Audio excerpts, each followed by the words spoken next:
Avtobusda evlilik təklifi almışdı, elə avtobusla da gəlin köçdü.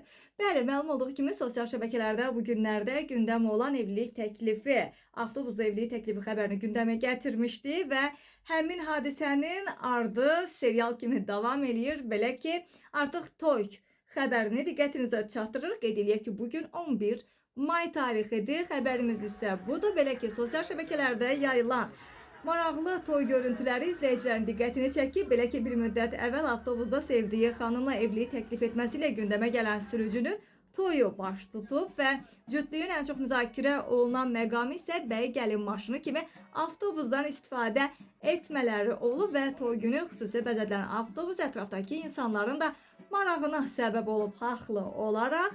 Qeyd eləyək ki, yayılan kadrlarda yeni evlənənlərin olduqca xoşbəxt görünməsi diqqətdən qaçmayıb və sosial şəbəkələrdə istifadəçilər də cütlüyə xoş arzular ünvanlayaraq görüntüləri maraqla qarşılayıblar və qeyd eləyək ki, sürücünün avtobusda etdiyi evlilik təklifi bir müddət əvvəl sosial mediada geniş yayıldı və romantik addım böyük rəğbətlə qarşılanmışdı. Biz də öz növbəmizdə cütlüyə xoşbəxtlik arzu eləyirik.